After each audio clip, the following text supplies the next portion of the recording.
வணக்கம் ட்ரேடர்ஸ். இன்னைக்கு வந்து பார்த்தீங்கன்னா 17/10/2025 வெள்ளிக்கிழமை அன்னைக்கு நிஃப்டி அண்ட் பேங்க் நிஃப்டி பொறுத்து நம்ம மார்க்கெட் ரிவ்யூவை பார்த்துடலாங்க. வழக்கம் போல் அதுக்கு முன்னாடி நேற்று நம்ம யூஎஸ் மார்க்கெட்டில் என்னாச்சு அப்படிங்கிறத பார்த்துட்டு வந்துடலாம். ஸோ நேற்று வந்து பார்த்தீங்க அப்படின்னா டவ் ஜோன்ஸ் வந்து ஒரு 0.65% வந்து பேரிஷாக முடிஞ்சிருக்கு. S&P வந்து பார்த்தீங்கன்னா 0.63% வந்து பேரிஷாக முடிஞ்சிருக்கு. நாஸ்டாக் வந்து பார்த்தீங்கன்னா 0.37% வந்து பேரிஷாக முடிஞ்சிருக்கு. இது 3 பேரிஷாக முடிஞ்சதை தாண்டி விக்ஸ் வந்து பார்த்தீங்க அப்படின்னா 22% ஏறி 25க்கு மேலே போயிடுச்சுங்க. அது மட்டும் இல்லாமல் இந்த 3 இண்டெக்ஸுமே பாருங்கள், அந்த கீழே விழுந்துச்சு பார்த்தீங்களா, அந்த இடத்துல வந்து ஒரு மிகப்பெரிய ஃபேர் வேல்யூ கேப் அப்படிங்கிறது ஃபார்ம் ஆச்சு, ஒரு பேரிஷ் ஃபேர் வேல்யூ கேப். அதை ரெஸ்பெக்ட் பண்ணி கீழே போயிட்டுருக்கு. இது எல்லாமே வந்து பார்த்தீங்கன்னா ஒரு ஸ்ட்ராங்கான பேரிஷ் சைனுங்க. பொசிஷனலாகவே கொஞ்சம் மார்க்கெட் வந்து செல்லிங் ப்ரெஷரில் போகிறதுக்கு அதிகப்படியான வாய்ப்பு இருக்குது அப்படிங்கிறது தான் இது எல்லாமே இண்டிகேட் பண்ணுது. அப்படி என்ன தான் நடந்துச்சு அப்படின்னு கேட்டிங்க அப்படின்னா, யூஎஸில் இருக்க ரீஜினல் பேங்க்ஸில் வந்து பார்த்திங்கன்னா கொஞ்சம் அவங்க கொடுத்த லோனில் வந்து பார்த்திங்கன்னா புவர் குவாலிட்டி லோன் நிறையா இருக்குது, நிறைய பேர் ரீபே பண்ண மாட்டாங்க அப்படிங்கிறதுனால கிட்டத்தட்ட 50 மில்லியன் நினைக்கிறேன். ஸோ அந்தளவுக்கு வந்து பார்த்திங்கன்னா ப்ராப்ளம் ஆயிருக்கு அப்படிங்கிற மாதிரி ஒரு கொரியை ரைஸ் பண்ணியிருக்காங்க. ஸோ அதன் காரணமாக உங்களுக்கு வந்து மார்க்கெட் வந்து கொஞ்சம் பேரிஷாக ரியாக்ட் பண்ணிடுச்சு. ஆனால் இதை தாண்டி யூஎஸ் மார்க்கெட்டில் நம்ம பாசிட்டிவாக பார்க்கக்கூடிய விஷயம் என்ன அப்படின்னா, கொடுக்குற எல்லா கம்பெனியுமே சூப்பர் டூப்பர் ரிசல்ட்டை கொடுக்குறாங்க. எல்லாமே பீட் த எஸ்டிமேட்ஸ் தான். பேங்க் முக்கியமாக பேங்கிங் செக்டரில் இது வந்து ரீஜனல் பேங்க்ஸ் தான் இந்த பிரச்சனை. Morgan Stanley and Bank of America மாதிரியான மிக முக்கியமான ஸ்டாக்ஸ் எல்லாம், பெரிய பெரிய பேங்க்ஸ் எல்லாமே நல்ல ரிசல்ட்ஸ் தான் வந்து கொடுத்துக்கிட்டு இருக்காங்க. இருந்தாலும் மார்க்கெட் ஆல் டைம் ஹைல் இருக்கும்போது சின்ன ஒரு பியரிஷ் நியூஸ் கூட வந்து பார்த்திங்கன்னா மார்க்கெட் வந்து கொஞ்சம் பியரிஷாக ரியாக்ட் பண்ணும். அண்ட் ஆல்ரெடி வந்து பார்த்திங்கன்னா ட்ரம்ப்போட அந்த சைனாவோட டேரிஃப் இன்னும் எந்த முடிவும் எட்டப்படல. அதை தாண்டி வந்து பார்த்திங்கன்னா யூஎஸ் மார்க்கெட்டில் யூஎஸ் எக்கனாமி வந்து பார்த்திங்கன்னா 16 நாளாக ஷட் டவுனில் இருக்குது. ஸோ இது எல்லாமே வந்து பார்த்திங்கன்னா மார்க்கெட்டில் ஒரு பியரிஷ் சென்டிமெண்ட் இன்டியூஸ் பண்ணி மார்க்கெட்டை நேற்று கவுத்து விட்டுருச்சு. பட் சஸ்டைன் ஆகிறதுக்கான வாய்ப்புகள் கொஞ்சம் குறைவுங்கிற மாதிரி தான் தெரியுது. அன்டில் இந்த ஃபேர் வேல்யூ கேப்பை தாண்டி ப்ரைஸ் மேலே போகிற வரைக்கும் ஒரு பேரிஷன்ஸ் எதிர்பார்க்கலாம். ஃபேர் வேல்யூ கேப்பை தாண்டி தான் திருப்பி அனதர் லெக் ஆஃப் ரேலி அப்படிங்கிறது வந்துடும். ஏன்னா மார்க்கெட் கீழே விழுந்ததில் பாருங்கள், அதற்கு தேவையான லிக்விடிட்டி, கீழே இருக்க லிக்விடிட்டிலாம் எடுத்தாச்சு, செல் சைட் லிக்விடிட்டி எடுத்தாச்சு. ஸோ இங்கேருந்து ப்ரைஸ் வந்து கீழே போகிறதுக்கு அதிகமான வாய்ப்பு இருக்கா, மேலே போகிறதுக்கு அதிகமான வாய்ப்பு இருக்கான்னா மேலே போகிறதுக்கு தான் வாய்ப்பு இருக்குது. பட் அதுக்கு இந்த ஃபேர் வேல்யூ கேப்பை தாண்டினா போக முடியும். அப்படி இல்லைனா இதை உடச்சிட்டா ஃபர்தராக கீழே கூட டவுன் ஆகலாம். ஸோ இந்த இடம் வந்து பார்த்திங்கன்னா ஒரு இன்டிசிசிவ் ஜோன் யூஎஸ் மார்க்கெட்டை பொறுத்த வரைக்கும். இங்கே அக்குமுலேஷன் வச்சுக்கலாமே. ஸோ இப்போதைக்கு வந்து மார்க்கெட்டில் ஒரு பெரிய ட்ரெண்ட் அப்படிங்கிறது இல்லை, ஒரு பியரிஷ் பயாஸில் ட்ரேட் ஆகிட்டு இருக்கு, அவ்வளோதான். ஸோ இதான் வந்து பார்த்திங்கன்னா யூஎஸ் மார்க்கெட்டில் நேற்று நடந்த நிலவரம். இதை தாண்டி வந்து பார்த்திங்கன்னா இந்தியா ஸ்பெசிஃபிக்காக நம்ம பார்க்கணும் அப்படின்னா 3 ஐடி கம்பெனிஸோட ரிசல்ட் நேற்று வந்துருந்துச்சுங்க. ஃபஸ்ட்டு வந்து இன்ஃபோசிஸ். ஸோ இன்ஃபோசிஸ் வந்து நல்ல ரிசல்ட்டை போஸ்ட் பண்ணாங்களா இல்லை மோசமான ரிசல்ட்டை போஸ்ட் பண்ணாங்களாங்கிறத நோண்டி பார்க்குற அளவுக்கு எனக்கு ஃபண்டமெண்டலாக பெருசாக தெரியாது. பட் நம்ம வந்து இவங்க படித்த வரைக்கும் வந்து ரிசல்ட் டீசெண்டாக கொடுத்துட்டாங்க. ஆனால் இந்த ரெவன்யூ கைடன்ஸ் இருக்குது பார்த்தீங்களா, அது வந்து 2 to 3% அப்படின்ட்டு குறைச்சிருக்கிறாங்க. இது கண்டிப்பாக ஒரு பேரிஷான விஷயம் தான். ஏன்னா மார்க்கெட் என்றைக்குமே ஃபியூச்சரை பற்றி மட்டும்தான் யோசிக்கும். இப்போ என்ன இருக்குது அப்படிங்கிறத பார்க்காது, நாளைக்கு என்னங்கிறத தான் பார்க்கும். ஸோ இப்போ நல்லா கொடுத்துட்டு ஃபியூச்சர் நல்லா இல்லைன்னா அச்சச்சோ அப்படின்ட்டு வந்து பிடிச்சி கவுத்துருவாங்க. ஸோ அதன்படி இது கொஞ்சம் பேரிஷாக தான் தெரியுது. விப்ரோட ரிசல்ட்டுமே வந்துருச்சு. நெட் ப்ராஃபிட் வந்து பார்த்திங்கன்னா 1% தான் வந்து அதிகமாக இருக்குது. ரெவன்யூ வந்து 2% வந்து அதிகமாக இருக்குது. ஒரு ஃப்ளாட்டான ரிசல்ட்டுன்னு நினைக்கிறேன்.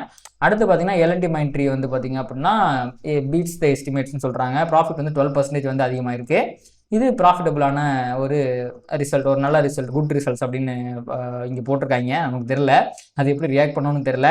ஆனால் நேற்று ஏடிஆரில் வந்து பார்த்திங்க அப்படின்னா இன்ஃபோசிஸ் விப்ரோ ரெண்டுமே வந்து பார்த்திங்கன்னா நியர்லி 2% டவுன் ஆகிருக்கு. அதை தாண்டி HDFC பேங்க்கும் ICICI பேங்க்குமே டவுனில் தான் முடிஞ்சிருக்குங்க. அப்போ இன்ஃபோசிஸ் விப்ரோ ரெண்டுமே வந்து பார்த்திங்கன்னா ரிசல்ட்டை கொடுத்து 2% கீழே முடிஞ்சிருக்கு. அப்படின்னா இந்த ஒரு நெகட்டிவிட்டி, இந்த ஒரு பியரிஷ்னஸ் மேபி இந்தியன் மார்க்கெட்லேயுமே வந்து ரெஃப்ளெக்ட் ஆகிறதுக்கு வாய்ப்பு இருக்குது அப்படிங்கிற மாதிரி தான் தெரியுது. பொறுத்து இருந்து பார்க்கலாம் என்ன போகுது அப்படிங்கிறத. ஸோ இதுதான் வந்து பார்த்திங்கன்னா நியூஸை பேஸ் பண்ண சில விஷயங்கள். அடுத்து வந்து பார்த்திங்கன்னா FII டேட்டா, அவங்களோட பையிங் செல்லிங் ஃபிகர் என்னங்கிறத பார்த்துடலாம். ஸோ FII நேற்று அகைன் நெட் பையர்ஸாக மாறியிருக்காங்க. 877 கோடி பை பண்ணியிருக்காங்க. DA வந்து நியர்லி 3000 crores பை பண்ணியிருக்காங்க. ஓவரால் உங்களுக்கு இன்ஸ்டியூஷன் ஆக்டிவிட்டிங்கிறது பாசிட்டிவாக இருக்குது. இது பயங்கர பாசிட்டிவான ஒரு விஷயம் தான். அண்ட் நம்மளுடைய USD/INRமே வந்து பார்த்திங்கன்னா உங்களுக்கு இப்போ 87 அப்படிங்கிற லெவலுக்கு வந்துருச்சுங்க. இதுவுமே ஒரு பாசிட்டிவான விஷயம் தான். ரிசர்வ் பேங்க் வந்து ஸ்ட்ராங்காக INR இன்ஃப்ளூயன்ஸ் பண்ணுறாங்க, அது நல்லா கண்கூட தெரியுது. அடுத்து இப்போ நம்ம டெரிவேட்டிவ் டேட்டாவை பார்த்துட்டு வந்துடலாம். ஸோ நேற்று வந்து பார்த்திங்கன்னா ஃபியூச்சர்ஸில் ஷார்ட் கவரிங் அப்படிங்கிறது வந்திருக்கு. இது வந்து பார்த்திங்கன்னா ஒரு பாசிட்டிவான விஷயங்க. But change in open interest வெறும் 0.97% தான் வந்திருக்கு. பட் ஓகே, நம்ம பாசிட்டிவாக வச்சுக்கலாம். 0.97ங்கிறது ஒரு ஸ்ட்ராங்கான சேஞ்ச் இன் ஓப்பன் இன்ட்ரெஸ்ட் கிடையாது. பட் ஷார்ட் கவரிங்கிறது பாசிட்டிவான விஷயம் தான். அடுத்து ட்ரெண்டிங் ஓஏங்க. ட்ரெண்டிங் ஓஏ நேற்று இன்ட்ராடேல வந்து பார்த்தீங்கன்னா 4 crores வந்து பாசிட்டிவாக இருக்குது. பொசிஷனலாக வந்து பார்த்தீங்க அப்படின்னா ஒரு 6.28 crores வந்து பார்த்தீங்கன்னா பாசிட்டிவாக இருக்குது. என்றைக்குமே இன்ட்ராடேவை காட்டிலும் பொசிஷனலாக வந்து பார்த்தீங்கன்னா ஓஏ அதிகமாக இருக்குது அப்படிங்கும்போது அது ஒரு ஸ்ட்ராங்கான ட்ரெண்டை குறிக்குது. ஸோ ட்ரெண்டுங்கிறது ரொம்ப புல்லிஷாக இருக்குது அப்படிங்கிறத ஓஏ நம்மளுக்கு சொல்லுதுங்க. அடுத்து பார்த்தீங்கன்னா பார்ட்டிசிபென்ட் வைஸ் ஓப்பன் டெஸ்ட்டுங்க. ஸோ நேற்று எக்ஸ்பைரி சென்செக்ஸோட முடிஞ்சிருக்கு. ஸோ முடிச்சதுக்கப்புறம் வந்து பார்த்தீங்க அப்படின்னா கொஞ்சம் நியூட்ரலாக கால் சைடு இருந்த எஃப்ஐ வந்து பார்த்தீங்கன்னா இப்போ கால் ஆப்ஷன் அதிகமாக பை பண்ணியிருக்காங்க. பட் புட் ஆப்ஷன் அதிகமாக தான் பை பண்ணி தான் வச்சிருக்காங்க. ஸோ வந்து மார்க்கெட் கீழே போனால் தான் உங்களுக்கு ப்ராஃபிட்டுங்கிற மாதிரி பொசிஷனில் தான் கிரியேட் பண்ணியிருக்காங்க. அடுத்து ப்ராப் ட்ரேடர்ஸுங்க. பச்சுவந்தி மாதிரி டெய்லியுமே இவங்க மாறிக்கிட்டே இருக்காங்க. இதுக்கு முன்னாடி பயங்கர புல்லிஷாக இருந்தாங்க நேற்று சென்செக்ஸ் எக்ஸ்பைரிக்கு. இப்போ அந்த புல்லிஷ் சான்ஸ் அப்படியே வந்து கம்மி பண்ணிட்டாங்க. 25, 26, 25, 26. ஸோ இப்போ வந்து இவங்க பார்த்தீங்கன்னா புட் ஆப்ஷனை 1% அதிகமாக செல் பண்ணியிருக்காங்க. கால் ஆப்ஷன் 1% அதிகமாக வந்து பை பண்ணியிருக்காங்க. ஸோ பெரிய டிஃப்ரென்ஸ் கிடையாது, ரொம்ப நியூட்ரலாக இருக்காங்க. அடுத்து பார்த்தீங்கன்னா ரீட்டைல் ட்ரேடர்ஸ். ஸோ 59, 63, 59, 64 இவங்களுமே வந்து பார்த்தீங்கன்னா கிட்டத்தட்ட ஒரு நியூட்ரல் ஸ்டான்ஸுக்கு வந்துட்டாங்க. மார்க்கெட் கன்சாலிடேட் ஆனால் ப்ராஃபிட்டுங்கிற மாதிரி ஒரு பொசிஷனை கிரியேட் பண்ணியிருக்காங்க. இதுதான் 3 பேர்த்தோட நிலவரம். அடுத்து வந்து எஃப்ஐயோடைய லாங் ஷார்ட் ரேஷியோங்க. ஒரு வழியாக நேற்று மார்க்கெட் வெறித்தனமாக மேலே ரேனி ஆனதில் சூப்பராக ஷார்ட் கவரிங் பண்ணது இவங்க தான் போல் இருக்கு. 8%லேருந்து 13% வரைக்கும் வந்து ஷார்ட் கவரிங் பண்ணிட்டாங்க. பட் ஸ்டில் 87% இன்னும் ஷார்ட்ஸை வந்து கேரி பண்ணிட்டு தான் இருக்கிறாங்க. ஓகேங்க. அடுத்து வந்து இப்போ குளோபல் மார்க்கெட் வந்து மார்னிங் எப்படி இருக்குது அப்படிங்கிறத பார்க்கலாம். ஸோ யூஎஸ் ஃபியூச்சர்ஸ் வந்து பார்த்தீங்கன்னா மார்னிங்லேருந்து டவுனில் தான் ட்ரேட் ஆகிட்டு இருக்கு. யூரோப்பியன் ஃபியூச்சர்ஸும் பயங்கர டவுனில் ட்ரேட் ஆகிட்டு இருக்கு. டாக்ஸ் பாருங்க 1% டவுனு, ஃபிட்ஸே வந்து 0.14% டவுனு. அப்படியே ஏஷியா மார்க்கெட் பக்கம் வந்தீங்க அப்படின்னா நிக்கி வந்து 0.6% டவுனு, ஆஸ்திரேலியா 0.6% டவுனு, தைவானும் கொரியாவும் பாசிட்டிவாக இருக்குது.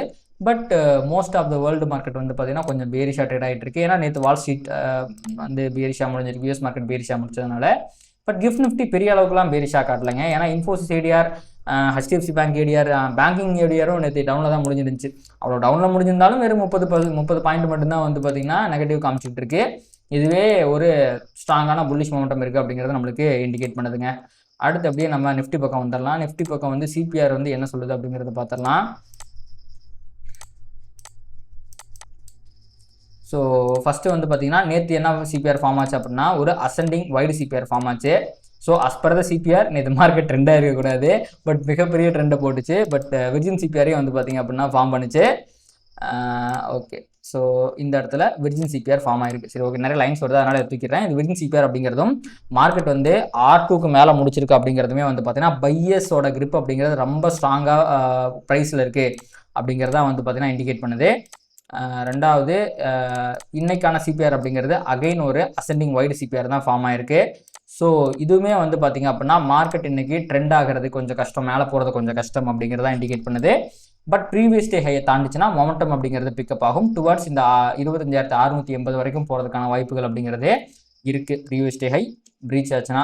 ஸோ நேற்று வந்து பார்த்தீங்கன்னா பையர்ஸ் வந்து ரொம்ப ஸ்ட்ராங்காக இருக்கிறதுனால மோஸ்ட்லி இந்த சிபிஆருக்கு மேலே, அதாவது 25,500க்கு மேலே ப்ரைஸை கண்டிப்பாக டிஃபெண்ட் பண்ணிடுவாங்க அப்படிங்கிறது தான் எண்ணமாக இருக்குது.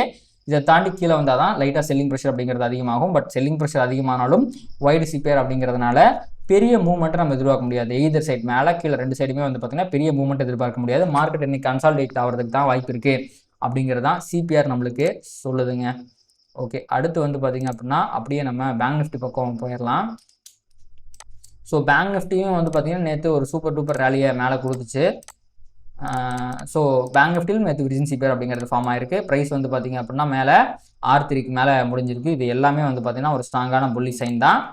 ஸோ புல்ஸ் வந்து வெறித்தனமாக அடிச்சு நுறுக்குறாங்க தீபாவளி முன்னிட்டு. ஸோ அகைன் எனக்கு வந்து பார்த்தீங்கன்னா ஒரு அசெண்டிங் வைட் சிபிஆர் தான் ஃபார்ம் ஆயிருக்கு. மார்க்கெட் கன்சாலிடேட் ஆகிறது தான் வாய்ப்பு இருக்குது.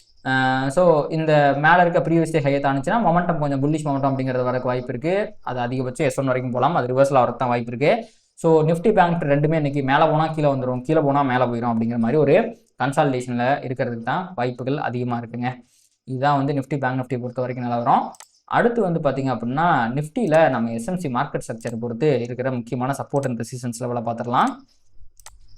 இதெல்லாம் தாங்க மிக முக்கியமான support and resistance level. Suppose market இன்னைக்கு கீழே விழுகுது அப்படின்னா 24,493. ஸோ இந்த லெவல் பார்த்தீங்கன்னா சிபிஆர்லையும் 500ங்கிறது மிக முக்கியமான சப்போர்ட்டாக இருந்துச்சு.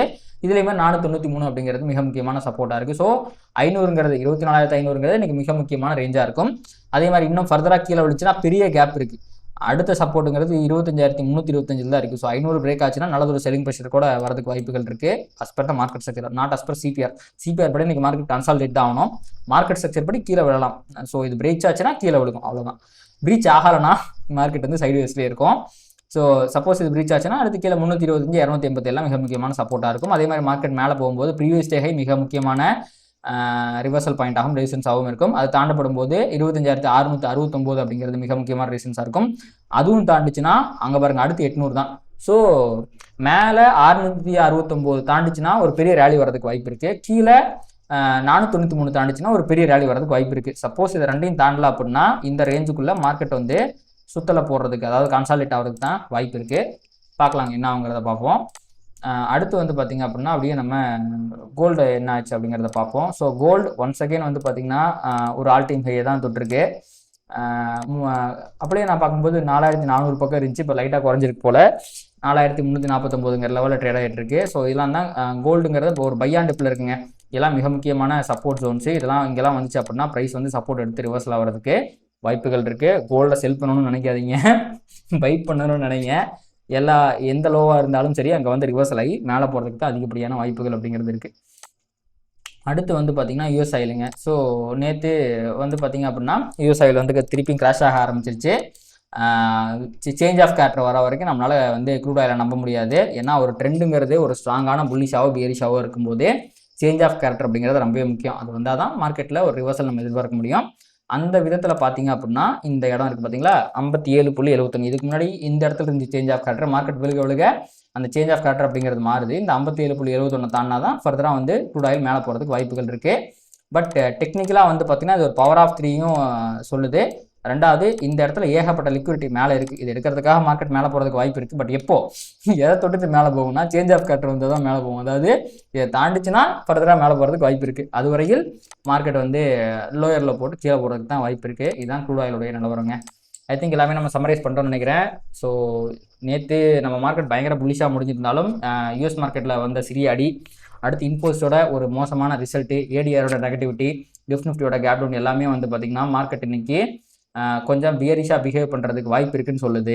பட் நேற்றத்தோட ப்ரைஸ் ஆக்ஷன் அப்படிங்கிறது நான் புல்லிஷாக தான் இருக்க போகிறேன் அப்படின்னு சொல்லுது. யார் ஜெயிக்க போகிறாங்க அப்படிங்கிறத பற்றி நம்ம இன்றைக்கி சாயங்காலத்துக்குள்ளே தெரிஞ்சிடும். என்ன அவங்கிறத பொறுத்து பார்க்கலாம். அண்ட் இந்த வீடியோ உங்களுக்கு பிடிச்சிருந்துச்சுன்னா அதை லைக் பண்ணுங்கள், கமெண்ட் பண்ணுங்கள். அண்ட் ட்ரேட் பண்ணுற மாதிரி உங்களுக்கும் ஷேர் பண்ணுங்கள்.